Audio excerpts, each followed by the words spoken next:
감사합니다.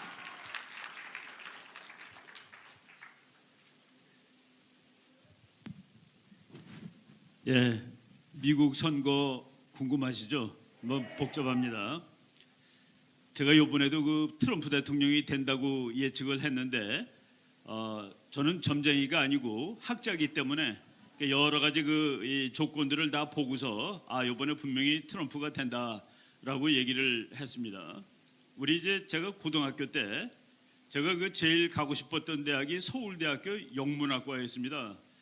제가 다른 친구들은 전부 상대, 법대, 정치과 그랬는데 저는 영문학과를 가겠다고 그랬는데 우리 선생님이 네가 지난 1년 동안 시험 본 점수 평균을 보면은 영문학과는 조금 어려울 것 같고 영문학과 무지하게 좀 높습니다. 동문학과를 가라. 그래서 동문학과는 좀 그래요. 그럼 저 연세대학교에 정외과를 가겠습니다. 그랬더니만은 네 점수 평균으로 보면은 거기는 아마 한 반 정도로 붙을 거다.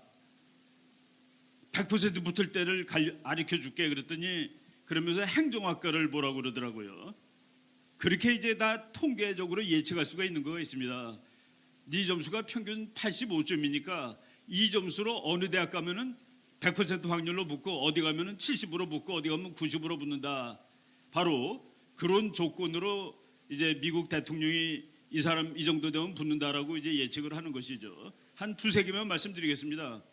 미국 사람들이 누구를 대통령으로 뽑느냐?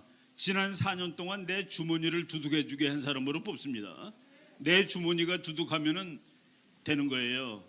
그런데 이제 평균적으로 40%가 넘으면 됩니다.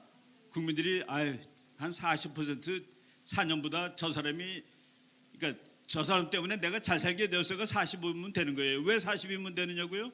저쪽 사람은 대통령 안 해본 사람이기 때문에 몰라요. 그러니까 40% 정도면 가서 찍는 겁니다. 그런데 트럼프는 그 여론조사에서 1등을 기록했습니다. 56%가 4년 전보다 좋아졌다고 얘기를 하는 거예요. 너무 높아서 그 여론조사하는 기관에서 이 코로나 바이러스까지 다 쳐서 그러냐 그랬더니 그것까지 다 쳐서 56%가 삶이 좋아졌다. 그 외에도 여러 가지가 많습니다. 하나만 더 말씀드리겠습니다. 중간에 이제 프라이머리라는 거가 있는데 공화당 사람들은 우리는 이 사람을 뽑고 싶소. 민주당 사람은 우리는 누구. 그런데 거기서 어느 정당이든지 75%의 지지를 받은 사람 중에서 대통령에 떨어진 사람이 아무도 없습니다. 트럼프는 94% 지지를 받고 후보가 됐습니다. 바로 이런 등등 우리가 학자로서 이거는 못 쓰는 데이터야, 이거는 확실해, 이런 것들을 가지고 봤을 때 트럼프가 이길 것이다 라고 얘기를 했습니다. 그리고 이제 그날 선거를 하는데 그날 밤 미국 시간으로 선거를 하고서 밤 한 12시 무렵까지 트럼프가 이기는 거로 나와가지고 그래서 트럼프를 아주 싫어하는 CNN이라는 방송사에서 트럼프가 이겼다라고 발표를 해버렸습니다. 바로 그 무렵에 고영일 변호사가 저한테 전화 걸어서 교수님 이번에도 또 맞히셨어요 라고 얘기를 했는데 그날 밤에 자는데 이상하게 잠이 자꾸 깨더라고요.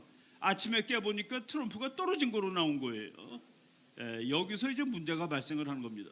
미국 대통령은 국민들 전체가 가서 뽑아가지고 한 사람이라도 더 많은 사람이 되는 게 아니라 각 주별로 선거인단을 뽑아서 그 선거인단이 가서 이제 투표를 하는데 미국의 선거인단이 총 538명입니다. 그 538명을 인구가 많은 캘리포니아에서는 55명을 뽑고 인구가 아주 적은 와이오밍에서는 3명을 뽑는 겁니다.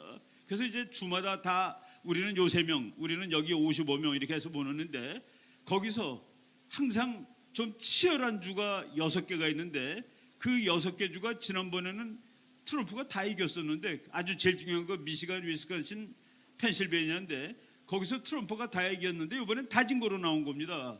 그런데 트럼프 대통령이 아침에 깨서 여기서 내가 왜 져? 말이 안 되잖아. 그런데 거기 그 컴퓨터로 점수 올라간 걸 보니까 트럼프가 쭉 이렇게 올라가고 바이든이 그 밑으로 이렇게 갑니다. 두 줄이 올라가는데 새벽 3시 42분에 팍 튀는 겁니다. 바이든 표가 팍 튀어가지고 트럼프를 앞지르는 거예요. 14만 8천 표가.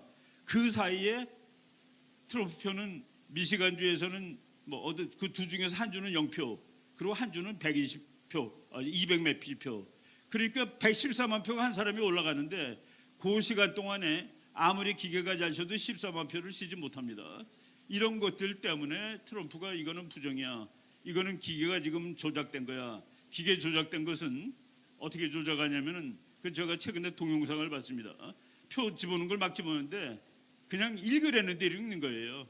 여긴 트럼프 표 100표 나오게 읽어, 바이든 표 120표 나오게 읽어. 그러면 어떻게 집어넣어도 그렇게 나온답니다.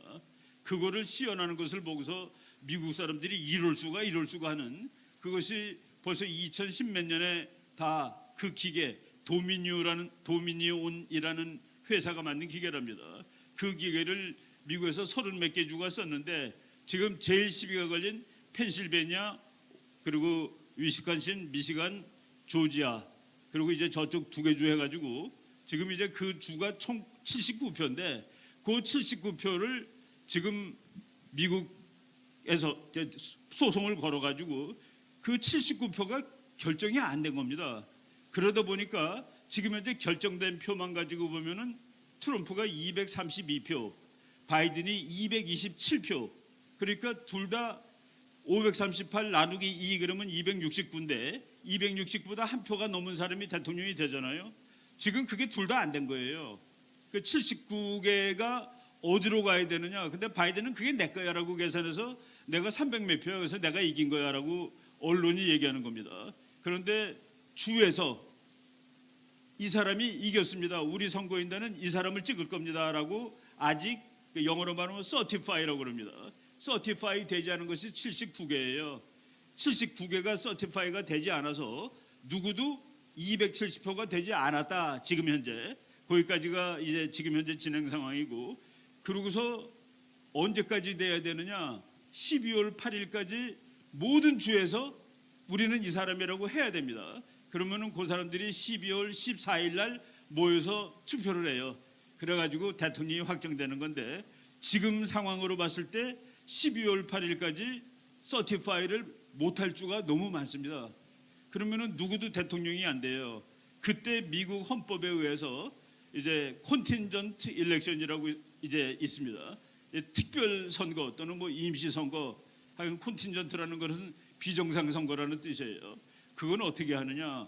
그거는 미국의 하원이 모여서 합니다. 근데 하원은 지금 전체 숫자는 민주당이 훨씬 많은데 하원이 모여서 다 하는 게 아니라 하원의원 50명이 나가서 하게 돼 있습니다. 50주를 대표하는. 그런데 50주를 대표하는 그 연방 하원인데 캘리포니아 하원도 있고 텍사스 하원도 있죠. 그런데 캘리포니아는 하원의원이 인구가 많기 때문에 53명입니다. 53명 중에 공화당이 많냐 민주당이 많냐? 민주당이 많으면 민주당 한 사람이라고 하는 거, 한 사람. 예를 들어 텍사스에는 36명이 하원의원인데 그중에 공화당이 한 사람이라도 더 많으면 나는 텍사스 대표로 하원의원 한 사람이라고 하는 겁니다. 그래서 50개 주를 지금 이제 50개 주의 국회의원이 하원의원이 나가서 선거를 하는데 이제 새로 뽑힌 데를 기준으로 할 경우에 전번보다 지난번에는 26개 주가 공화당이 유리하고 23개 주가 민주당, 그리고 하나가 비기입니다. 그래서 지난 하원 요번에 하원도 다 뽑았습니다. 100%. 그래서 지난번 거로 기준할 때는 26대 23대 1로 트럼프가 되는데 요번에 거로 기준한다면은 새 국회에는 지금 트럼프가 현재 30개를 이겨놨습니다. 30주. 그래서 30대 20으로 이깁니다. 근데 지금 아직 투표 안 끝난 것까지 쳐서 한 사람이 더 될지 모르는데 그렇게 치면은 31대 19로 트럼프가 이기게 돼 있습니다. 그래서 하원에서 뽑으면은 트럼프가 이기는 거예요. 지금 그런데 오늘 벌써 미국 시간으로 11월 30일이죠. 11월 28일이군요. 그런데 7일 동안에 지금 못할 거라고 지금 다 보고 있는 겁니다. 펜실베니아 주 같은 데서는 주지사가 민주당인데 야, 이 사람들 맞는 거야? 트럼프가 졌어라고 했더니 거기 주의 의회에서 아니야. 이거는 부정선거이기 때문에 트럼프가 졌다고 말할 수 없어. 부정을 빼고 하면 트럼프가 이긴 거야. 그러고서 그 서티파이 하는 권한을 주회가 주지사로부터 이거 뺏어왔습니다. 거기는 또 공화당이 또 우세해요. 그 이제 펜실베니아 주에 이런 식으로 지금 엉망이 돼 있는 상황입니다. 그런데 트럼프 대통령이 그 여러 가지 정황을 봤을 때 이길 수 있는 가능성이 지금 높은 상황이다라고 일단 말씀을 드립니다. 예를 들어서 지금 싸움이 어느 정도냐면은 요 한마디만 하고 제가 이제 내려갈 텐데, 미국의 그 시드니 포웰이라는 여자 검사 출신 변호사가 있습니다. 한 65세쯤 되신 분인데 그 사람이 지금 말을 하는 정도가, 그러니까 우리나라 그 뭐 어떤 엘리트들은 저 사람 다 사기꾼이라고 그러는데 이게 사기꾼인지 아닌지 그냥 여러분들이 한번 판단해 보십시오. 그 사람이 나와서 이번 건은 너무나도 부정이었다라고 하니까 미국 선거관리위원회 위원장이라는 사람이 시드니 파웰 변호사가 부정이라고 하면 부정이다, 그 사람이 부정이라고 그러면 이건 부정이라고 말해야 될 수밖에 없다라고 얘기를 했는데, 시드니 파웰 변호사가 이제 이번 선거는 너무나도 부정이 있기 때문에 지금 감옥소를 비워둬야 된다, 너무나 감옥 갈 놈이 많아서 라고 얘기를 했습니다. 그리고 그 사람이 한 얘기 중에서 민주당만 뭐라고 그러잖아요. 공화당, 예를 들어서 조지아에서도 쉬어보니까 다시 쉬었더니 그래도 바이든이 앞섰다라고 기자들이 얘기를 하니까 내가 제일 먼저 날려버릴 것이 조지아주요라고 대답을 했습니다. 그래서 뭔데 날려요? 그랬더니 조지아주가 주지사가 공화당 사람임에도 불구하고 그 기계가 위험하다는 것을 다 알매도 불구하고 그 기계를 채택을 했죠. 왜냐하면 돈을 받았으니까요까지 얘기를 했습니다. 돈을 먹었으니까. 그리고 미국 곳곳에서 그렇게 부정으로 간 돈이 1억 달러는 넘을 것입니다라고 얘기를 해버렸어요. 어떻게 그 정도까지 얘기를 합니까? 그 사람이 정말 정신 나간 사람이라면 요번에 한번 정신 날리고 다음번에 감옥 가는 겁니다. 그것이 거짓말이라면. 그리고 또 한마디, 이 사람의 말을 내가 믿는 근거입니다. 지난 4년 전에 민주당 경선할 때 힐러리가 지가 대통령 후보가 되려고 그 기계를 썼죠. 그래서 그 기계를 써가지고 한 사람이 돌풍을 일으키던 사람이 떨어져 나갔죠. 버니 샌더스라는 공산주의자가 있습니다. 미국 사람이면서 냉전 시대 때 살면서 신혼여행을 모스크바로 갔다 왔던 사람입니다. 자기는 무지하게 잘 살아요. 억만장자로 사는 사람인데, 억만까지는 안 되지만은 부자로 사는 사람인데, 버니 샌더스도 그걸 알까요? 그랬더니 그 변호사가 알죠. 왜냐하면은 그 기계 조작하는 사람이 가서 가르쳐 줬으니까요. 당신은 저거 절대로 안 된다. 왜? 기계가 조작하는데 어떻게 되겠냐? 근데 왜 가만히 있었습니까? 라고 얘기했을 때, 여기 우리 변호사님 계시지만은 그 변호사가, 시드니 포웰 변호사가, 그러니까 경선 끝나고 멋있는 집을 한 채 샀죠.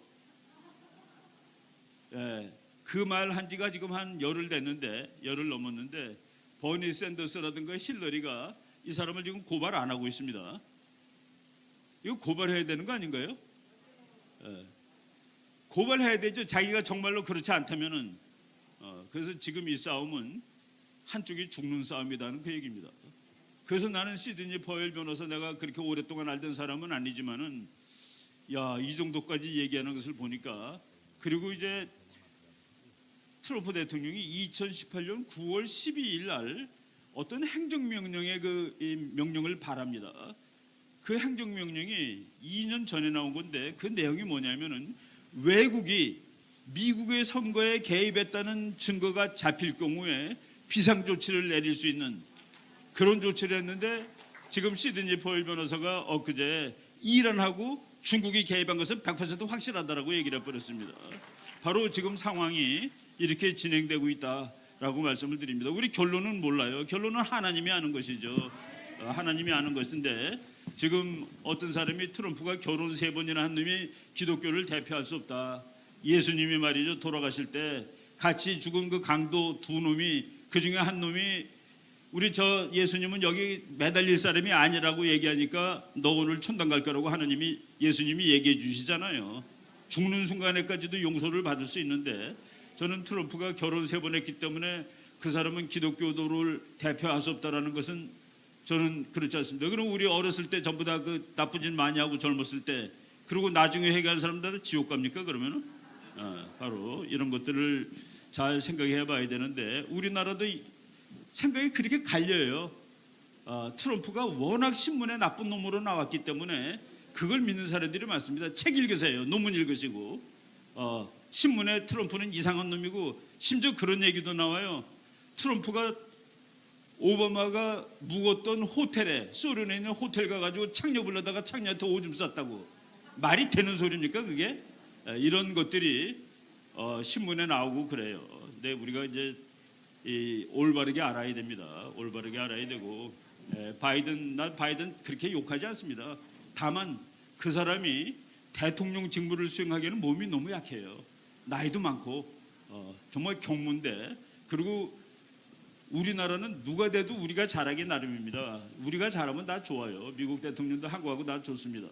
그런데 우리가 앞으로 살아가야 할 국제 환경 중국이란 나라가 힘이 무럭무럭 세지고 있습니다. 저 공산 독재 국가가 중국의 정말 그걸 죽을 받아 먹으면서 북한이 살아남고 있습니다. 우리는 우리의 안보 환경에 지금 중국을 억누르고 중국을 내려누를 확실한 대통령 후보가 트럼프이기 때문에 많은 기독교 신자들이 트럼프를 지지한 걸로 알고 있습니다. 우리가 지금 뭐 잘 기다리면은 좋은 일이 올 거라고 생각을 합니다. 제가 오늘 최근에 제가 그 구약의 전쟁에 관해서 읽고 그리고 또 맨 앞에 마태복음을 지금 새로 읽고 있는데 오늘 목사님이 딱 그 얘기를 하셔가지고 야 텔레파시가 통했구나라는 생각을 하는데 여기서 그 전쟁은 하나님한테 속한다. 제가 그 전쟁이 제 이제 세속적인 학문의 그 주제가 전쟁입니다. 나는 전쟁을 평생 공부하고 있는데 전쟁은 누가 이기냐? 제가 이제 힘센 나라가 이기는 줄 알았습니다. 지금 다시 깨닫은 것은 하나님 편에 서 있는 나라가 이긴다가 답입니다. 하나님 편에 선 나라가 이기고 그거가 이제 워라고 안 나오고 배틀이라고 나옵니다. 전투는 하나님에게 속한 것이니 이번에 우리 교회가 정말 43명의 민간인이 무시무시한 사람들 수백 명을 이긴 걸 보니까 역시 그 배틀은 하나님이 하시는 거구나라는 그런 생각을 다시 해보게 되었습니다. 네, 고맙습니다. 네, 감사합니다. 박수.